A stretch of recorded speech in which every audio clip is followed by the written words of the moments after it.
Haleluya. Shalom Bapak Ibu Saudara sekalian. Sekali lagi shalom Bapak Ibu Saudara sekalian. Saya percaya kita semua hadir di sini dengan bersuka cita, amin. Kita bersuka cita untuk memuji memuliakan nama Tuhan. Haleluya. Sebelum kita mulai ibadah kita pada pagi hari ini, mari kita mau berdoa di hadapan Tuhan. Terima kasih Bapa, terima kasih Tuhan Yesus. Kami ada saat ini sebagaimana kami ada Tuhan. Semua karena kasih, semua karena kebaikan-Mu yang begitu besar dalam hidup kami. Sungguh kami bersyukur Tuhan untuk setiap berkat-berkat-Mu, untuk setiap pertolongan-Mu dalam hidup kami. Tiba saatnya Tuhan pada hari ini kami ingin memuji muliakan nama-Mu. Kami ingin mendengarkan firman-Mu Tuhan. Kami ingin beribadah kepada-Mu. Kiranya Engkau yang berkati ibadah kami pada pagi hari ini ya Bapa. Engkau yang hadir memenuhi ruangan ini Tuhan Yesus. Terima kasih Bapa, terima kasih Tuhan. Kami siap untuk memuji muliakan nama-Mu. Haleluya. Amin. Mari kita mau naikkan syukur kita di hadapan Tuhan. Terima kasih Tuhan Yesus. Terima kasih Bapa. Engkau baik Tuhan.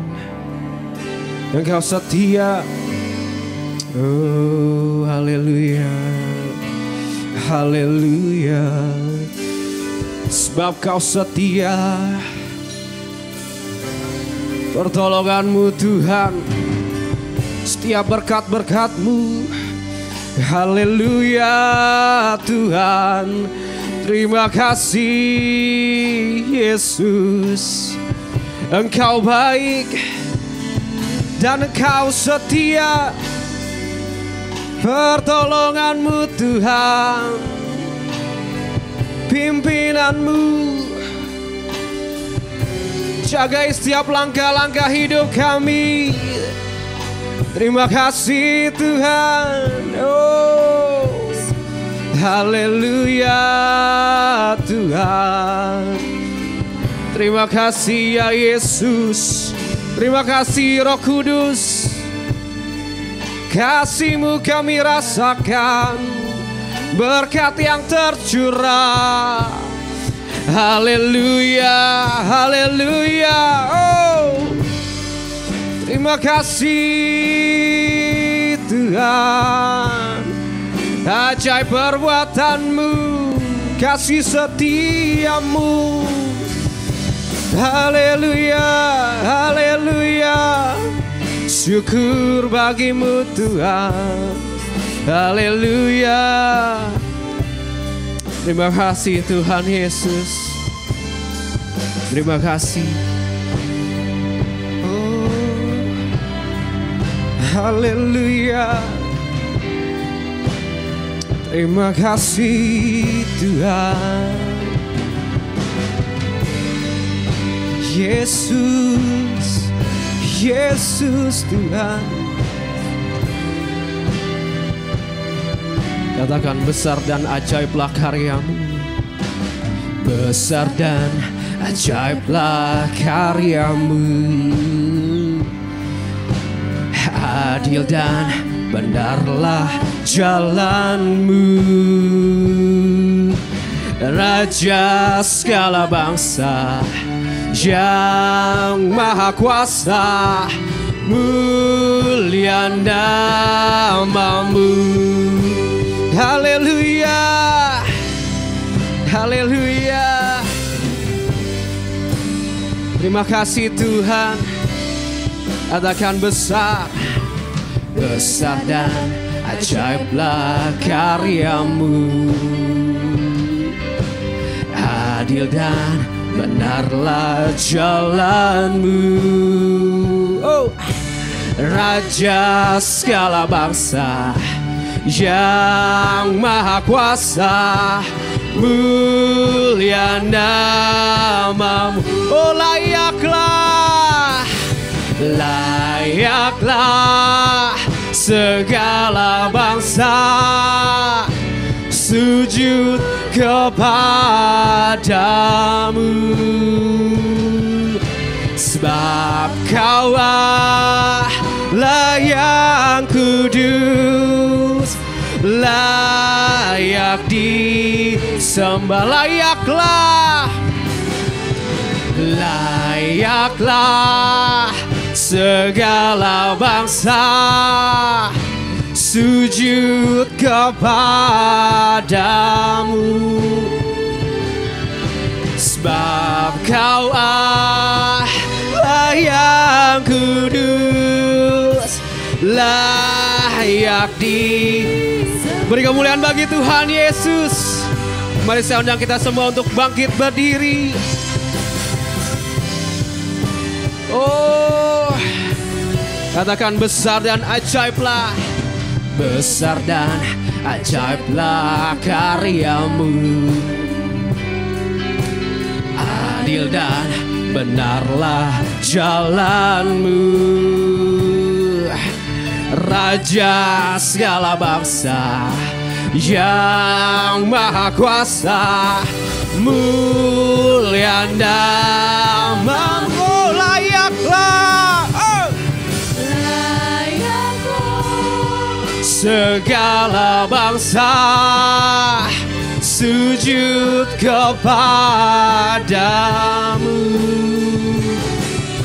sebab Kaulah yang kudus, layak disembah. Oh, layaklah. Come on, Hope Church. Yes. Sujud kepadamu, sebab Kaulah yang kudus, layak disembah. Oh, layaklah, yeah, sujud kepadamu, sebab Kaulah yang kudus, layak disembah. Beri kemuliaan bagi Tuhan Yesus. Oh, sebab Kau yang layak disembah Tuhan, Kau yang layak disembah oleh segala bangsa.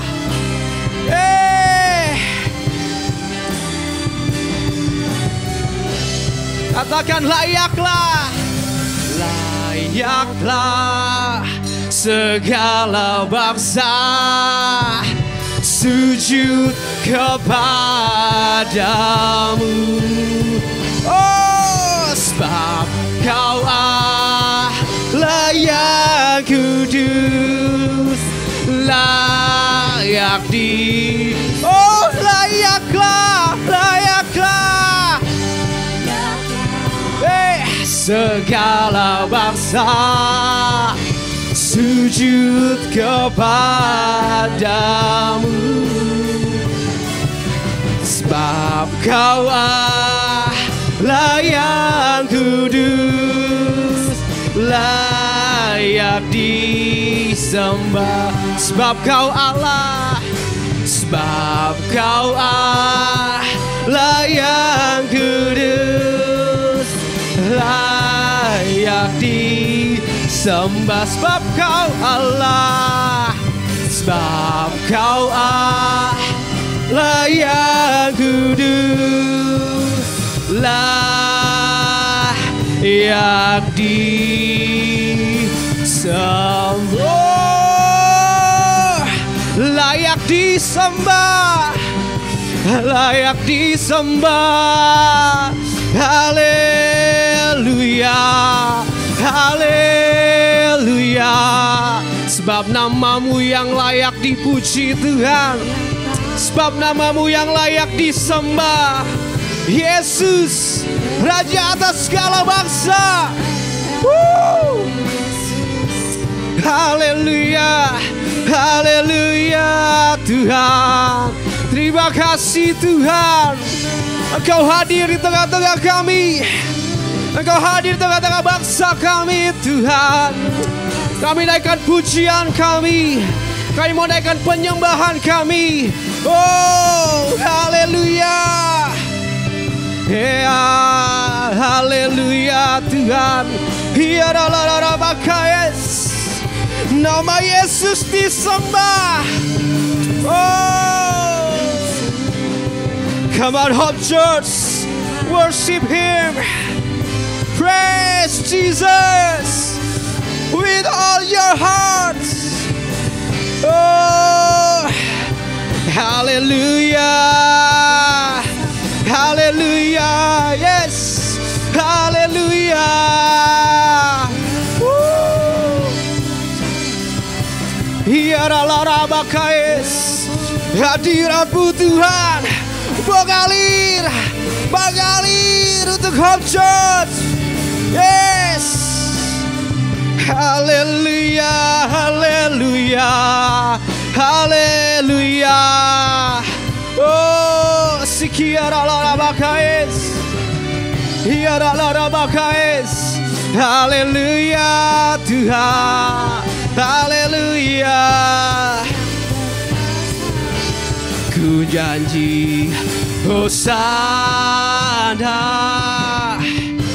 bagi Rajaku yang duduk di tahta. Aku muliakan dan ku agungkan, Kau layak disembah. Ku janji, nyanyi hosana bagi Rajaku yang duduk. Yes Lord, Aku muliakan dan ku agungkan, Kau layak disembah. Come on Hope Church, ku janji hosana bagi Rajaku yang duduk di tahta. Aku muliakan dan ku agungkan, Kau layak disembah. Ku janji, ku janji, ku janji hosana bagi Rajaku yang duduk di tahta. Aku muliakan dan ku agungkan, Kau layak disembah. Kau layak Tuhan, Kau layak disembah. Kau layak, Kau layak disembah.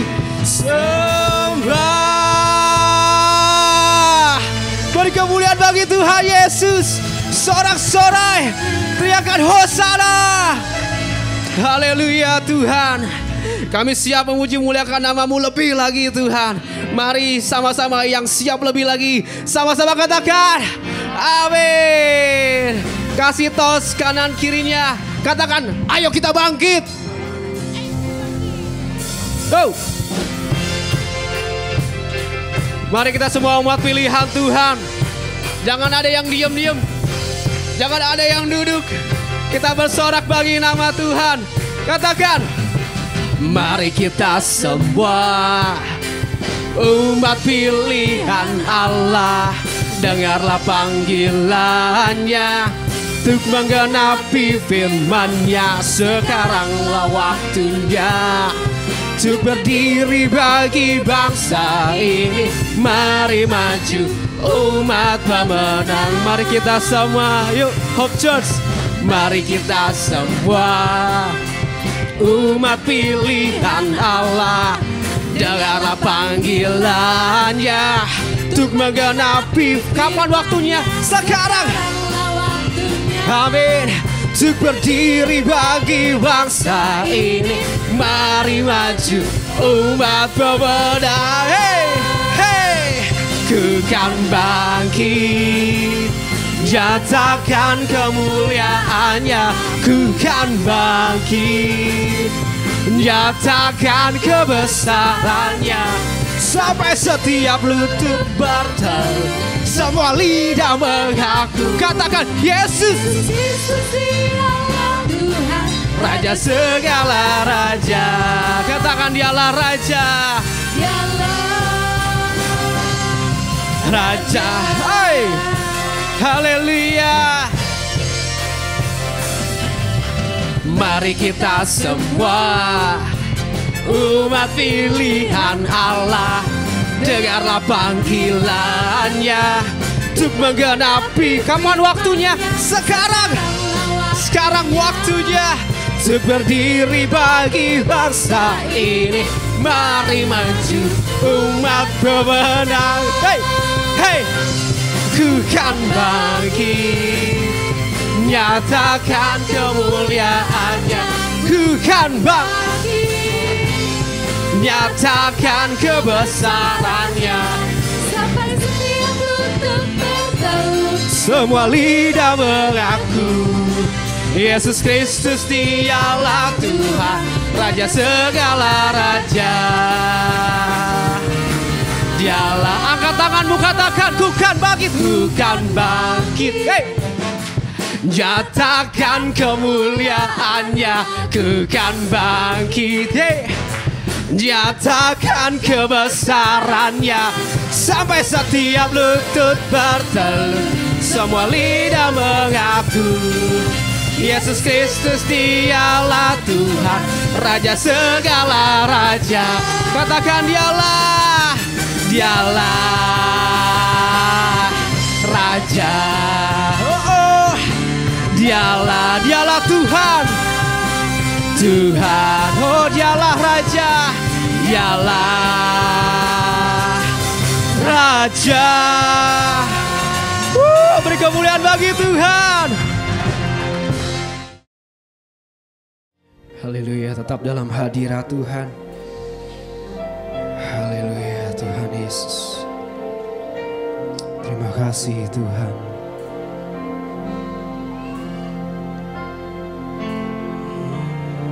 Terima kasih.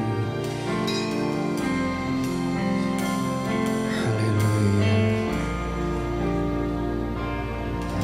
Bapa, Engkau mengenalku lebih dari siapapun. Engkau tahu ceritaku dan isi hatiku. Tak peduli masa lalu, Engkau tetap memilihku. Ubahkanku, sempurnakan, jadi karya yang indah.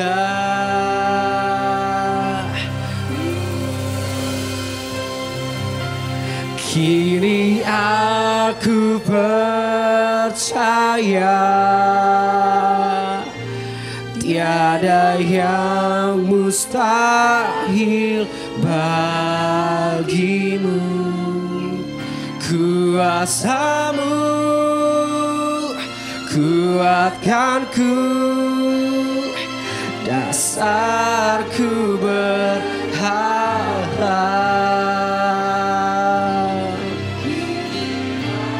Ku berserah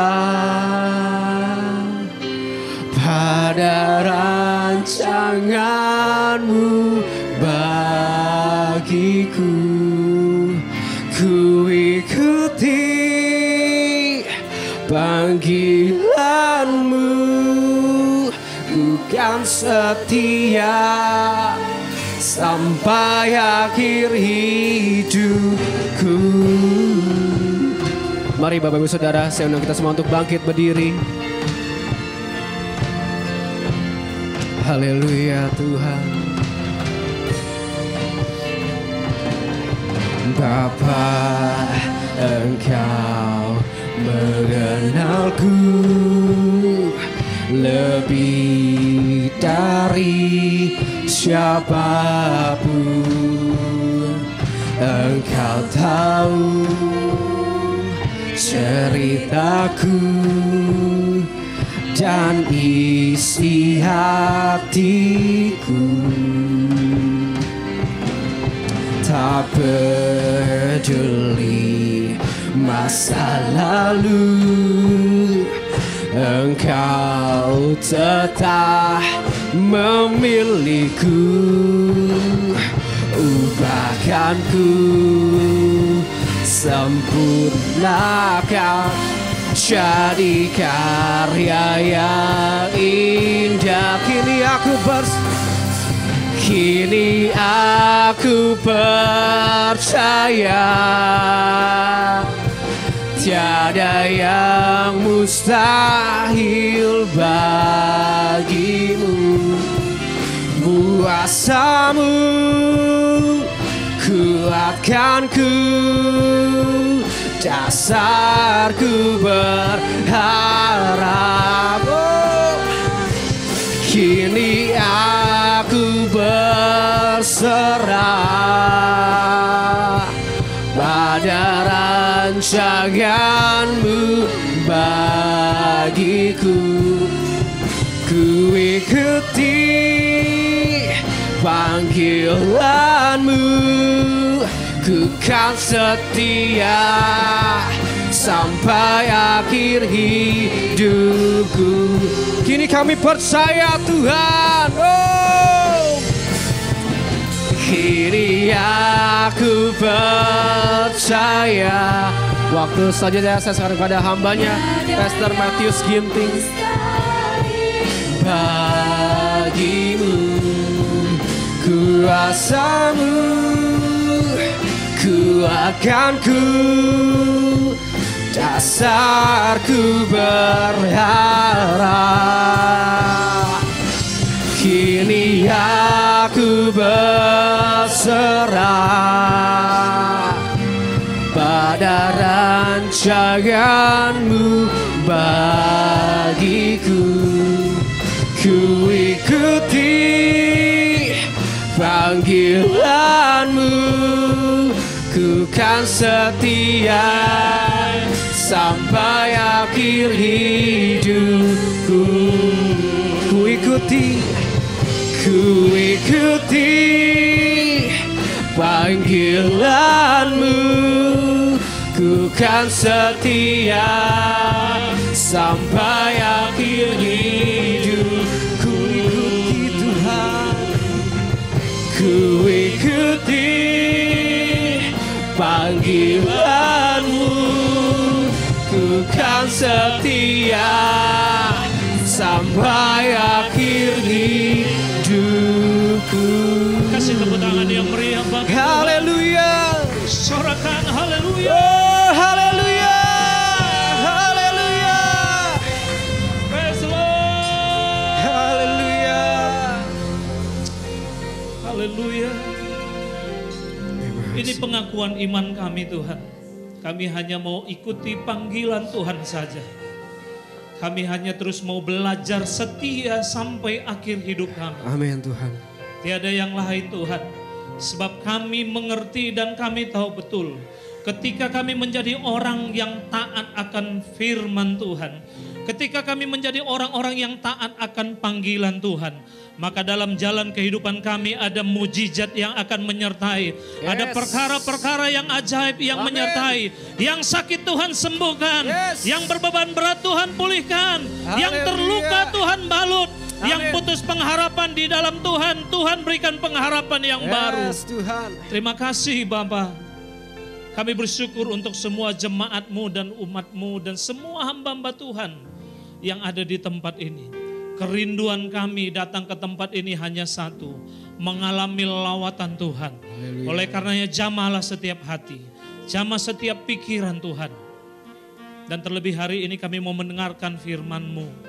Sampaikan apa yang menjadi isi hati Tuhan. Sampaikan apa yang menjadi rencana Tuhan bagi kehidupan kami. Berbicaralah sebagai seorang bapa kepada anaknya. Sebab kami ini adalah anak-anak-Mu. Amin. Tegur dan nasihati kami kalau kami jalan yang salah. Nasihati dan tarik kami kalau kami mulai menyimpang ke kanan dan ke kiri. Daripada panggilan dan jalan Tuhan. Pakai lidah bibir hamba-Mu yang sederhana ini hanya untuk menyampaikan kebenaran firman-Mu. Hanya sebagai saluran penyampaian, tidak lebih dan tidak kurang. Biar hamba-Mu semakin kecil di hadapan Tuhan. Tapi Tuhanlah semakin besar di hadapan jemaat-Mu. Roh Kudus, kuasai atmosfer ruangan ini. Kuasai hati dan pikiran kami agar kami fokus mendengarkan kebenaran firman. Tidak ada benih yang dicuri oleh kuasa kegelapan. Tidak ada benih yang ditabur di tanah yang salah. Tapi hati kami adalah tanah yang subur untuk kebenaran firman-Mu. Kami menjadi pendengar, penghayat dan juga pelaku daripada kebenaran firman-Mu. Terpujilah nama-Mu dalam nama Tuhan Yesus. Kami siap mendengarkan kebenaran firman-Mu, sama-sama kita berkata. Amin. Kasih tepuk tangan yang meriah bagi Tuhan. Silakan duduk Bapak Ibu jemaat Tuhan yang terkasih, anak-anak muda yang terkasih. Saya menyampaikan shalom, selamat pagi buat kita semuanya. Apa kabar semuanya? Cik, satu orang tinggal sini Cik. Siapa Cik? Sweet Cik. Ya. Soalnya berdua. Oke ya. Saya yakin percaya bahwa Bapak Ibu semua dalam keadaan baik, dalam keadaan sehat karena ini belum akhir bulan. Haleluya. Jadi dompetnya belum terasa toh? Kalau sudah akhir bulan lain cerita gitu ya. Saya tadi perjalanan dari Ciawi ke sini enggak terlalu lama, kurang lebih 1 jam 5 menit. Karena sudah ada tol baru, ya, suasana baru dan saya tadi pakai Google Map diajak keliling-keliling, muter-muter. Jadi saya liatin ruko kiri kanan pembangunan. Wow, progres di tempat ini, daerah sini cukup cepat sekali gitu ya. Dan karena tempat tinggal saya di ujung ya, di tol Gadok itu paling ujung tolnya. Jadi saya santai tadi karena yang paling rame itu adalah arus ke puncak. Nah, itu paling rame. Tapi kalau yang keluar dari puncak itu nanti sore. Jadi kita dapat giliran. Itu saya atur semuanya. Oke, betulan banget ya. Bukan diatur, memang begitu ya. Mereka datang pagi, nah baru nanti pulangnya sore. Baik Bapak Ibu jemaat Tuhan, anak-anak muda yang ada di tempat ini, ada satu kebenaran firman Tuhan yang merupakan tema hari ini, yaitu kuasa dan peran Roh Kudus. Sebagaimana kita beberapa bulan yang lalu memperingati yang namanya Hari Pentakosta, Hari Pencurahan Roh Kudus. Dan ketika Tuhan Yesus mengalami perpisahan dengan murid-muridnya, dia naik ke sorga atau disebut dengan take off tanpa pesawat, maka dia memberikan satu pesan kepada murid-muridnya dalam Kisah Para Rasul pasal yang pertama yang ke-8. Kita baca sama-sama 2-3 ya. Tetapi kamu akan apa? Menerima kuasa kalau Roh Kudus turun ke atas kamu. Dan kamu akan menjadi apa? Saksiku di Yerusalem, di seluruh Yudea dan Samaria dan apa? Dan sampai ke ujung bumi. Murid-murid Tuhan Yesus pada waktu itu mendapat satu pesan, mendapat satu perintah supaya mereka pergi menjadi saksi, Supaya mereka apa? Memberitakan, memproklamasikan bahwa Yesus adalah Tuhan. Memberitakan kabar baik. Menyampaikan bahwa Injil kabar baik. Kepada siapa? Yerusalem, Yudea, Samaria, sampai ke ujung bumi. Ini adalah tugas daripada murid-murid. Dan saya dan Bapak Ibu yang ada di tempat ini juga adalah murid daripada Tuhan sendiri. Tugas yang sama didelegasikan bukan hanya kepada 11 atau lebih daripada murid-murid yang hadir pada waktu itu. Tapi tugas yang sama diberikan kepada saya dan Bapak Ibu jemaat yang ada di Hopset Serpong ini. Dan tidak bisa dipisahkan bahwa kita semua adalah orang-orang yang ada bagian di dalamnya. Kalau mereka adalah murid-murid yang sudah dipanggil, dipilih oleh Tuhan Yesus semasa dia pelayanan 3,5 tahun di dunia, maka tidak jauh beda. Kita juga semua adalah orang-orang yang dipanggil dan dipilih. Kita belajar dari satu tokoh dalam perjanjian lama yaitu Musa. Musa ini adalah orang yang biasa saja. Bro dan sis, ada Musa, tokoh Musa dalam Keluaran 12 dan 13. Ini digambarkan bagaimana dia dipanggil dan dipilih oleh Allah. Menjadi orang percaya, menjadi bagian daripada umat Tuhan. Kalau kita melihat dalam kitab tersebut, Musa ini adalah orang yang biasa saja. Tidak punya kelebihan, tidak punya kekayaan, tidak punya power. Karena Alkitab mencatat pekerjaan daripada Musa saja mengembalakan kambing domba milik mertuanya, Yitro. Dia bukan orang kaya. Kalau mungkin zaman sekarang tinggalnya pun mungkin tinggal di rumah mertua indah. Atau tinggal di pondok indah, apa itu? Pondok mertua indah gitu ya, PIM. Dia tinggalnya di rumah mertua. Kerjaannya pun mengembalakan kambing domba milik mertuanya. Sehingga suatu ketika dia mengembalakan kambing domba. Ketika dia mengembalakan kambing domba mertuanya ke satu gunung yang disebut dengan Gunung Allah. Maka dia melihat ada satu penampakan di mana ada semak belukar. Menyala dengan api tapi nggak kebakar. Menyala dengan api yang begitu besar. Tapi semak tersebut nggak apa-apa tuh. Sehingga dalam hatinya ada pingin tahu, kepo. Dia mau lihat, mau melangkah ke depan, mau lihat apa yang terjadi pada semak belukar tersebut. Ketika dia mendekat, dalam waktu yang sama ada suara dari sorga berkata, Musa, sebelum engkau mendekat tanggalkan kasutmu. Sebab tanah di mana engkau berpijak itu adalah tanah kudus.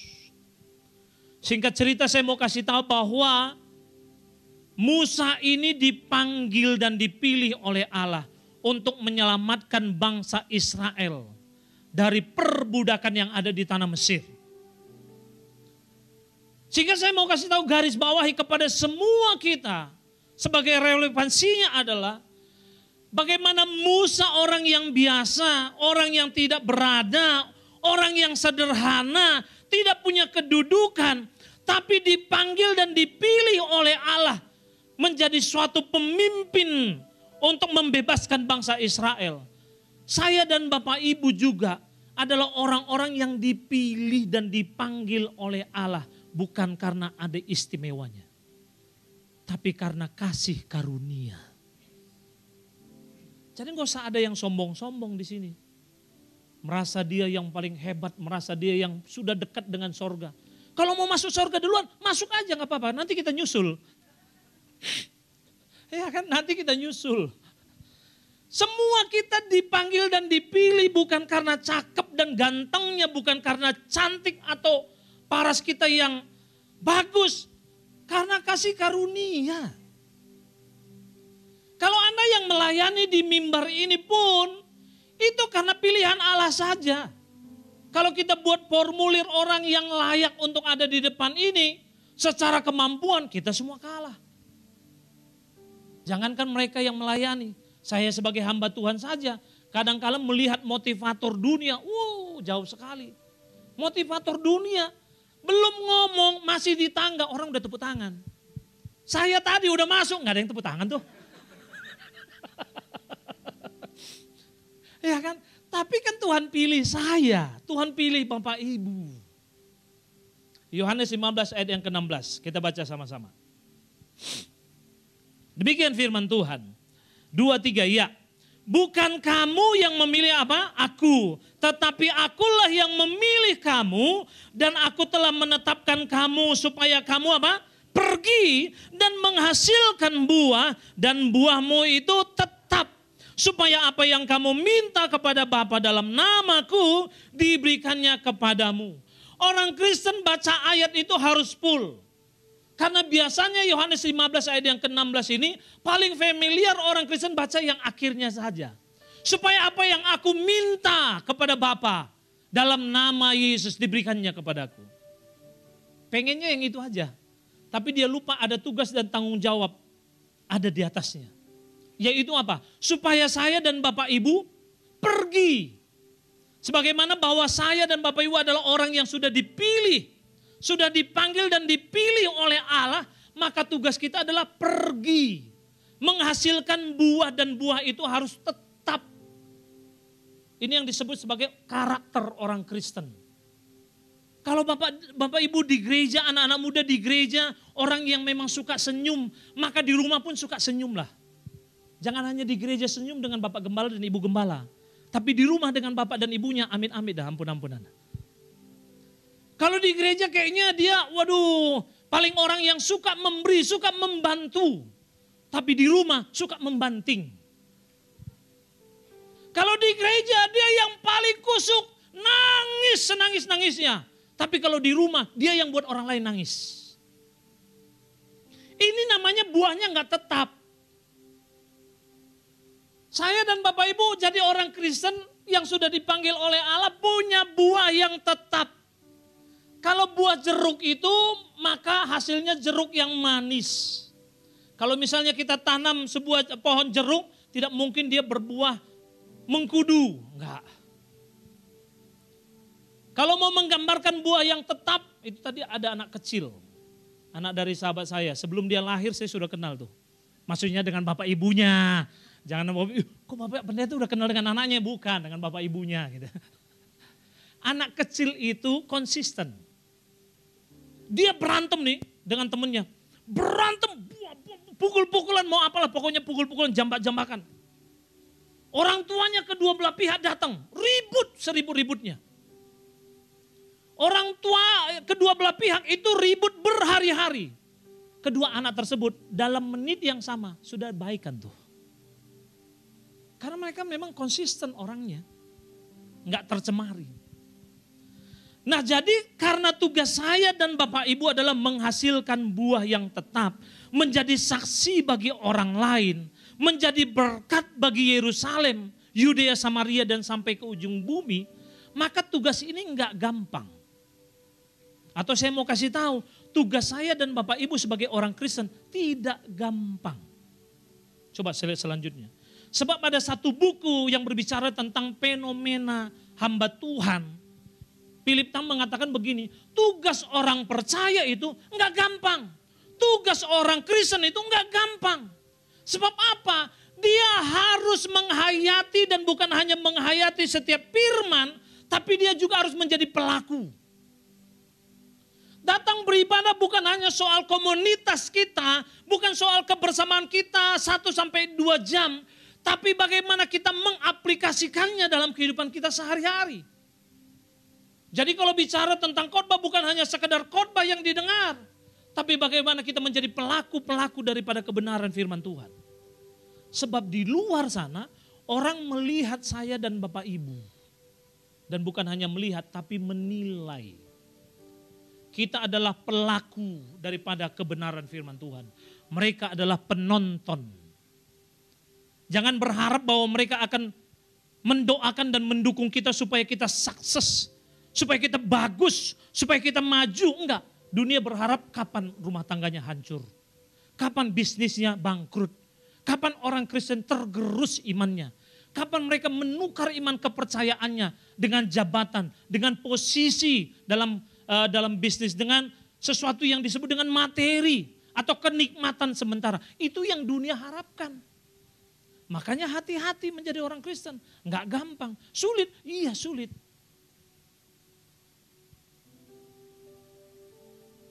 Apalagi seperti saya dengan Pastor Nathan, dengan Ibu Lina, Ibu Gembala. Enggak gampang jadi hamba Tuhan, serius. Saya mau kasih tahu, menggembalakan jemaat itu, aduh. Kita nggak bisa mikir hanya datang ibadah, kita layani, kita doakan. Enggak. Kita harus melihat bagaimana kehidupan jemaat dari setiap harinya. Jemaat kalau ada masalah nggak mungkin dia lapor ke RT dulu, lapor ke gembalanya.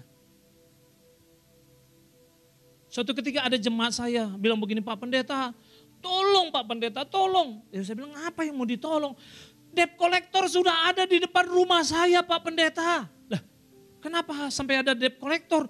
Iya Pak Pendeta, saya terjebak hutang yang cukup besar Pak Pendeta. Dan sekarang saya nggak bisa bayar lagi. Orangnya sudah nagih, banknya sudah nagih. Dan ini orang suruhannya debt collector sudah ada di depan rumah. Kami ketakutan. Dalam hati saya kenapa waktu cair nggak ngomong ke saya ya? Waktu ada debt collector dia datang ke pendeta. Tapi waktu pencairan dia lupa undang pendeta. Itu kan bagian dari dinamika pelayanan seorang hamba Tuhan. Jadi nggak gampang. Orang Kristen itu sulit sebenarnya. Karena segala sesuatu berbicara tentang menghidupinya. Makanya harus ada yang disebut diperlengkapi dengan apa? Diperlengkapi dengan kuasa Roh Kudus. Kalau Bapak Ibu ada dalam satu komunitas, dalam bisnis, dalam pekerjaan, dalam usaha, maka Bapak Ibu harus menjadi berkat, harus menjadi terang. Kadangkala kita digesek bukan hanya gesekan soal dengan orang lain, orang dunia, dengan sesama pun kita bisa digesek. Sesama orang Kristen ini gesek-gesekan. Satu kantor sikut kiri, sikut kanan supaya dapat promosi. Saya mengikuti kejadian yang ada di gereja ini, saya sampaikan. Saya sebagai hamba Tuhan ini saya menyampaikan. Gereja ini adalah milik Tuhan. Bukan milik manusia. Dan kalaupun ada oknum di dalam ini yang disebut dengan gembala atau pendeta atau pelayan, itu adalah pendelegasian Tuhan untuk menjalankan pelayanan ini. Dan yang ketiga, sebagai seorang gembala, sebagai seorang pendeta, saya sendiri pun menyadari bahwa kami ini bukan malaikat. Kami manusia yang sama dengan Bapak Ibu. Bapak Ibu makan nasi, kami makan nasi. Bapak Ibu suka kuitiau, kami juga suka. Bapak Ibu suka yang makanan haram-haram, apalagi kami. Artinya kami adalah manusia yang sama dengan Bapak Ibu. Kalau ada kesalahan di gereja ini, mungkin itu kesalahan kami sebagai pribadi. Tapi gereja tidak akan pernah salah. Kalau mungkin ada sesuatu yang perlu diperbaiki, maka saya mau menyampaikan kepada jemaat Tuhan dimanapun berada, bahwa kalau Bapak Ibu mau menyampaikan kritik, saran, mau menyampaikan perbaikan, usulan, sampaikanlah dengan elegan. Enggak usah menjadi manusia yang barbar. Enggak usah menjadi manusia yang seakan-akan dia yang paling benar di dunia ini. Karena semua kita punya porsinya masing-masing. Tugas saya di kemanusiaan, saya merawat anak yatim piatu. Itu kemampuan saya. Tapi kalau merawat hewan saya nggak bisa, jujur aja. Saya nggak bisa. Ada orang yang spesialisnya merawat hewan, ya dia di situ. Ada orang yang memang hobi. Hobi itu belum tentu spesialis. Hobi itu artinya dia memang suka. Dia punya belas kasihan, maka dia rawat. Tapi kalau harus mengikuti kaidah-kaidah orang yang disebut dengan pencinta atau spesial, nggak bisa. Nggak bisa. Sama seperti saya orang teologi ya. Bapak Ibu jemaat, kalau saya paksakan semua Bapak Ibu bisa bahasa Ibrani dan bahasa Yunani baru masuk gereja, udah salah. Betul nggak? Sudah salah. Kalau kita memaksakan kehendak kita kepada orang lain udah salah. Tapi yang saya maksud adalah kalau ada yang kurang di gereja ini, sampaikanlah dengan elegan. Saya yakin percaya kalau yang namanya pendeta gereja itu terbuka dengan semua usulan, kritikan, saran. Tapi menyampaikannya dengan baik dan elegan. Jangan ada menyimpan dalam hati kebencian, amarah, emosi. Saya jujur saja kalau ada orang yang sudah emosi, marah, suaranya tinggi, saya kan tinggalin. Saya nggak mau melayani juga. Karena apapun yang kita lakukan di depan dia pasti salah. Pasti salah. Karena sudah ada amarah, emosi, kebencian, itu pasti salah. Mau saya berlutut di depan dia, mau saya sembah dia sekalipun, pasti tetap salah. Jadi kalau Bapak Ibu mau menyampaikan saran, sampaikanlah dengan elegan. Kami hamba Tuhan terbuka, bukan menutup diri. Kami bisa diperbaiki dan kami tetap manusia. Ada yang mungkin kami kadang-kala ya bukan ranah kami yang sampai ke sana kami bisa mengapainya semua, enggak. Kami menghormati, justru kami mendukung orang-orang yang terpanggil dalam pelayanan-pelayanan tertentu. Pelayanan-pelayanan dalam kemanusiaan. Pelayanan-pelayanan yang namanya mencintai bumi. Kami mendukung sekali. Dan di sekolah teologi itu diajarkan. Alkitab sendiri mengajarkan orang percaya, orang benar akan memperhatikan hewan peliharaannya. Dan kita juga memelihara bumi ini termasuk. Kita mengajarkan, mengedukasi kepada semua jemaat supaya mencintai Indonesia, supaya mencintai tanah air, supaya mencintai pemerintahan. Bukankah itu bagian daripada pengajaran yang ada di gereja? Sekali lagi, memang tugas kita berat, enggak gampang. Makanya harus ada penyertaan atau kuasa peran daripada Roh Kudus. Dan yang pertama, dari begitu banyaknya peran dan kuasa Roh Kudus kepada orang percaya, saya mengambil dua saja menjadi pelajaran kita untuk pagi hari ini. Karena waktunya singkat, maka yang pertama adalah Roh Kudus yang mengubah dan merestorasi. Ketika murid-murid mengalami yang namanya pencurahan Pentakosta, Roh Kudus, pencurahan Roh Kudus pada hari Pentakosta pertama, maka mereka adalah orang-orang yang diubahkan atau mendapatkan restorasi daripada Roh Kudus mengenai hati, paradigma, pemikiran mereka, pola hidup mereka. Katakanlah salah satu Yohanes dan Petrus, orang yang pelin-pelan, orang yang penakut, orang yang tidak berani. Tapi ketika mereka mendapatkan Roh Kudus dalam hidup mereka, mereka menjadi orang yang berani. Mereka menjadi orang yang memberitakan Injil. Sekali dia berkhotbah, banyak orang yang bertobat. Sekali dia menyampaikan firman Tuhan, banyak orang yang sakit yang disembuhkan. Sekali dia menyampaikan dan teriak tentang Yesus, banyak pertobatan yang terjadi. Jemaat mula-mula dalam kisah para rasul, hidup mereka adalah hidup yang bersama. Bukan mementingkan pribadi mereka. Alkitab mencatat mereka mementingkan kepentingan kelompok mereka. Ada harta yang lebih mereka jual supaya dibagi-bagi. Mereka memperhatikan satu dengan yang lain. Ada yang namanya Rasul Paulus. Yang namanya Saulus sejak mula adalah orang yang penganiaya orang Kristen.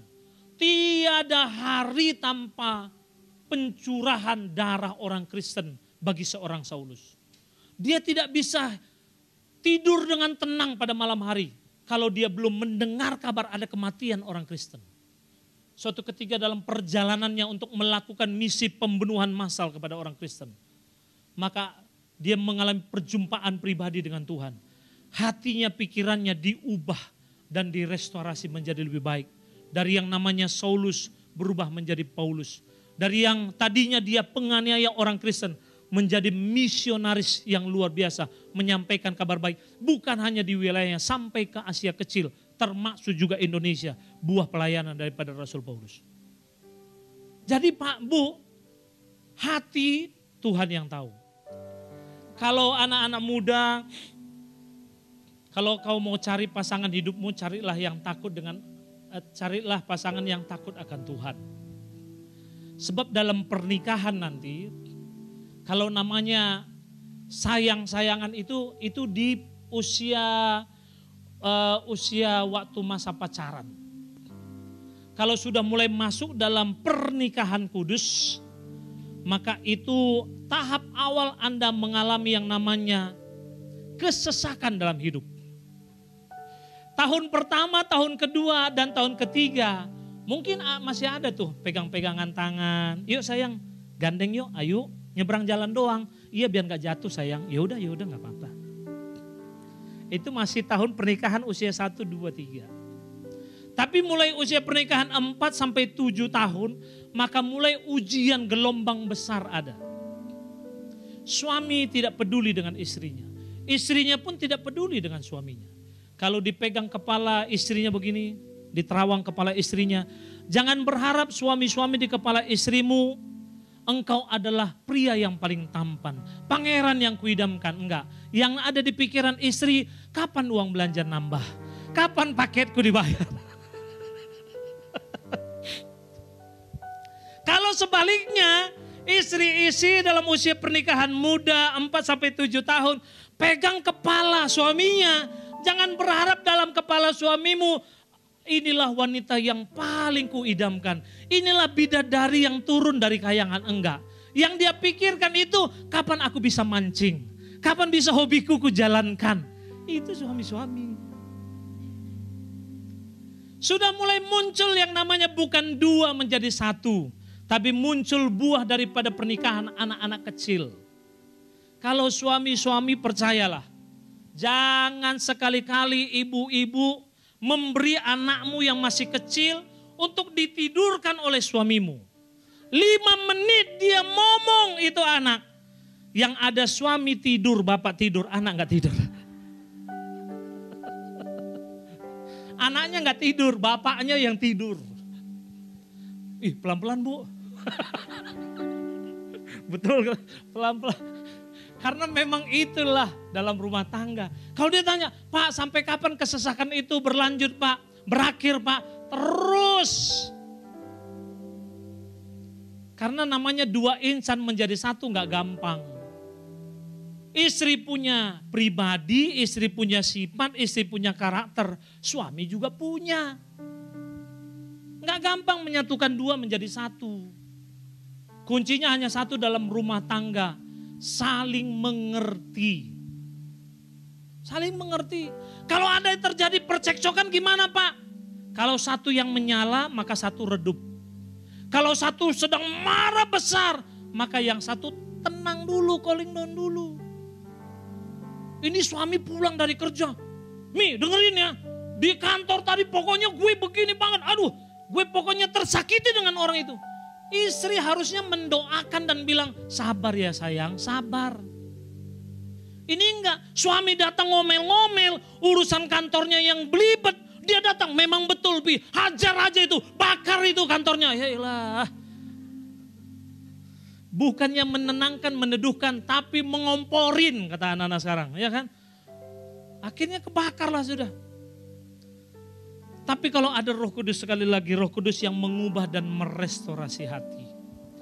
Dalam rumah tangga, dalam pribadi kita masing-masing katakan Tuhan, Roh Kudus berperanlah engkau mengubah hati dan karakterku. Dan yang kedua, maka peran daripada Roh Kudus untuk memampukan kita menjadi orang Kristen yang berbuah tetap, yang berbuah baik, yang menjadi berkat bagi banyak orang. Selain supaya hati kita diubahkan oleh Roh Kudus, maka Dia yang mengurapi dan menyempurnakan kita. Bapak Ibu jemaat Tuhan yang terkasih, tidak ada kata sempurna di dunia ini. Tidak ada kata yang disebut dengan wah itu komplit, paling benar, tidak ada. Tapi yang menyempurnakan apa? Roh Kudus. Kuncinya sepanjang saya dan Bapak Ibu melakukannya sesuai dengan firman Tuhan.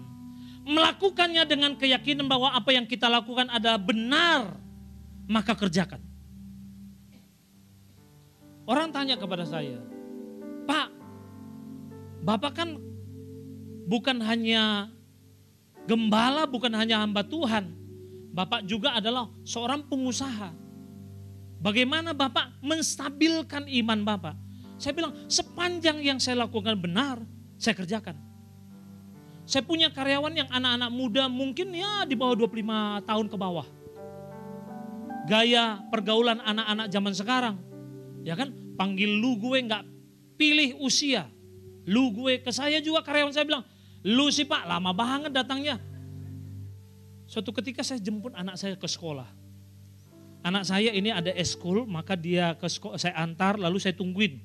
Saya jemput dia karena waktunya hanya paling 45 menit. Di samping saya parkir, ada bapak-bapak juga parkir.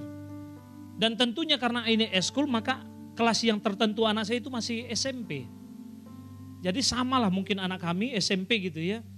Kami menunggu begitu jam mau pulang, maka anak yang di samping saya tadi datang. Begitu datang langsung dia bilang sama papanya, ini anak SMP. Bilang sama papanya, lama banget sih lo, gue udah nungguin dari tadi di dalam lo. Bapaknya juga bilang, lu sih gue WA gak balas-balas. Itu kan. Bapak anak bilang lu gue. Saya nggak bilang ini dosa, enggak, bukan soal dosa. Tapi di telinga orang timur itu kurang familiar, betul ya? Kurang familiar, bukan dosa. Saya nggak bilang ini masuk neraka lo, ntar lagi masuk neraka lo. Enggak. Jadi yang menyempurnakan hanya Tuhan. 2 bulan yang lalu, kita membuka, 4 bulan yang lalu kita membuka panti asuhan yang ada di Bandung. Ada panti asuhan kita buka khusus untuk bayi. 2 bulan yang lalu kami sedang mengadopsi 1 orang anak bayi usia 1 hari. Jadi malam jam 9, si ayah daripada bayi ini nelpon ke pengurus dengan tahu bagaimana syaratnya supaya bayi dimasukkan ke panti. Kita kasih formulir. Setelah dikasih formulir 1 jam berikutnya dia nelpon lagi. Tapi ini urgent, kami butuhnya sekarang. Lalu kita bilang kalau sekarang ya sudah, siapkan aja perlengkapannya semuanya. Lalu dia menyampaikan, urgentnya begini Bu, ini anak baru lahir. Nah terus kalau lahir gimana? Siapa yang tangani? Tidak ada, hanya saya dengan pacar saya. Di kosan. Loh bayinya sudah lahir, sudah. Hari-harinya baru saya potong dengan gunting biasa. Cekrek. Dilaporkan ke saya bilang sama staf langsung datangin. Selamatkan ini bayi. Begitu dicek benar. Ini bayi hari-harinya masih 30 cm nyangkut. Di pusarnya. Lalu si ibu sudah lemes. Bayinya itu pun hanya segede botol aqua, botol minuman mineral yang 1,5 liter. Kecil sekali. Dan akhirnya kita sepakat supaya ini anak dan ibunya dibawa ke klinik. Dibawa ke klinik lalu dibersihkan anak ini dari cairan yang ada di paru-parunya yang cairan yang tidak baik. Ibunya juga dibersihkan kandungannya dari yang masih tinggal di dalam begitu ya. Itu dibersihkan semuanya. Sampai jam 4 subuh itu ditangani. Saya melihat foto-foto, video yang disampaikan, saya miris sekali. Karena rupanya ini anak selama ibunya kuliah, ini didekep habis. Supaya dia tetap bisa melanjutkan kuliahnya. Selesai jam 4 subuh, besok paginya, saya bilang lakukan wawancara. Begitu dilakukan wawancara dengan si ayah dan si ibu, satu pertanyaan daripada tim kita. Kok bisa sampai begini terjadi? Tahu jawabannya apa? Jawabannya bilang begini. Ya Bu, udah terjadi mau bilang apa? Saya bilang sama pengurus saya, kasih tahu sama dia.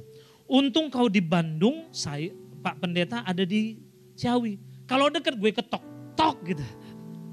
Gampang sekali bilang, ya sudah terjadi mau bilang apa?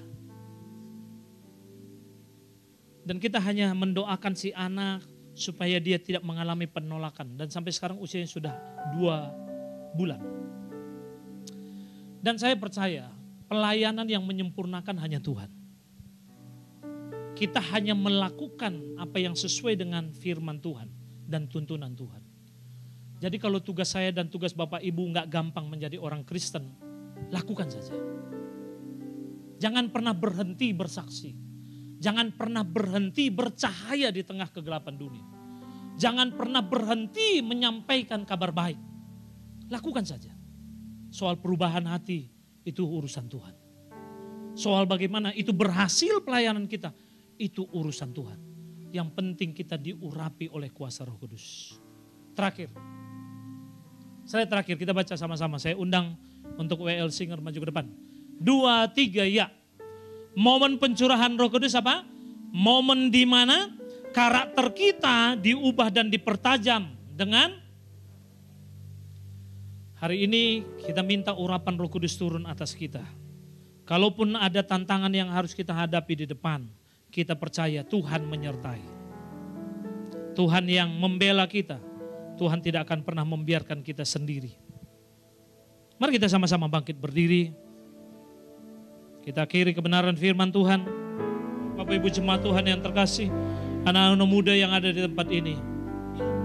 Panggilan kita istimewa sebab bukan kita yang menentukan, tapi Dia yang memanggil kita. Tugas kita adalah menjadi saksi dan menghasilkan buah. Jadi terang di tengah kegelapan dunia. Orang akan melihat bagaimana kita berbicara, orang akan melihat bagaimana kita berperilaku. Memang sulit, tidak gampang.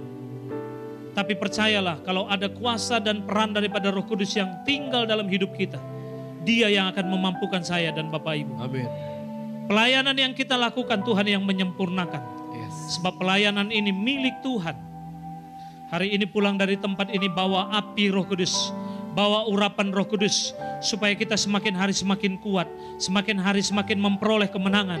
Dan Alkitab mencatat walau 1000 rebah di sebelah kirimu, 10.000 rebah di sebelah kananmu, engkau akan tetap berdiri dengan kekuatan yang datangnya daripada Tuhan. Amin. Kalaupun ada badai gelombang yang sedang engkau hadapi, kalaupun ada tempat-tempat yang mungkin sedang engkau doakan, kalaupun ada satu doa yang sedang engkau gumulkan yang belum terjawab, kalaupun sedang ada satu beban dalam hidupmu, hari ini percayakan kalau ada kuasa Roh Kudus mengalir dalam hidupmu, maka Dia akan memberikan suatu mujizat demi mujizat. Amin. Dia akan membela dan membuat perkara yang ajaib dalam hidup kita. Amin. Terima kasih Tuhan. Bapak Ibu jemaat Tuhan yang terkasih, angkat dua-dua tanganmu di hadapan Tuhan. Angkat dua-dua tanganmu di hadapan Tuhan. Bapak, aku berdoa untuk seluruh jemaatmu, umatmu yang ada di tempat ini. Urapi kami semuanya dengan urapan Roh Kudus. Urapi kami semuanya dengan urapan Roh Kudus. Urapi.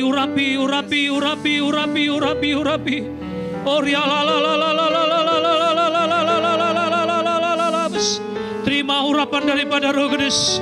Terima.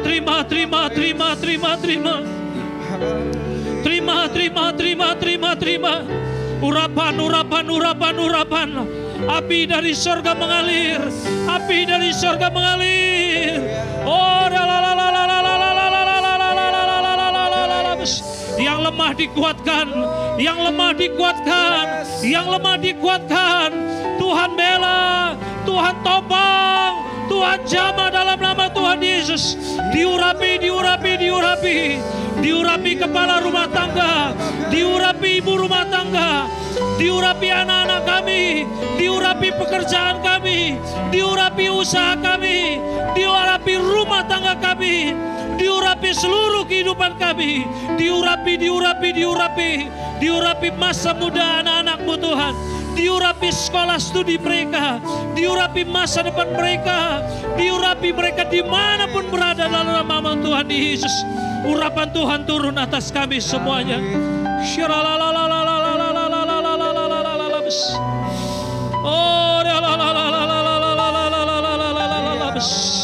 Urapan Tuhan, urapan. Hamba-Mu berdoa untuk gereja ini Tuhan. Engkau yang sudah mencanangkan gereja ini ada di tempat ini. Fondasinya adalah Tuhan sendiri. Bangunan ini ada berkat rahmat daripada Tuhan saja. Hari ini aku berdoa, Tuhan urapi dan Tuhan perlengkapi gereja ini Tuhan. Wadah ini menjadi wadah penuaian. Wadah tempat ini wadah belas kasihan. Oleh karenanya Tuhan urapi dalam nama Tuhan Yesus. Urapi. Setiap mata akan memandang, setiap mata akan melihat ada kemuliaan Tuhan di tempat ini. Kalau ada kuasa kegelapan, kalau ada orang-orang yang tidak suka, kalau ada orang-orang yang mau menghancurkan tempat ini, mau menghentikan kegiatan ibadah kami berdoa, kami bersatu hati. Tuhan bela, kami tolak dalam nama Tuhan Yesus. Diam dan tenanglah. Tuhan ada di tempat ini. Terima kasih Tuhan. Terima kasih Bapa. Terima kasih untuk kebenaran firman-Mu. Kuatkan kami semuanya. Kuatkan iman percaya kami. Teguhkan panggilan kami. Terpujilah nama-Mu ya Tuhan. Dan Allah sanggup melimpahkan segala kasih karunia kepada kamu, supaya kamu senantiasa berkecukupan di dalam segala sesuatu, dan malah berkelebihan di dalam berbagai-bagai kebajikan. Dan kita yang siap menerima berkat Tuhan, bersama-sama kita katakan, Amin.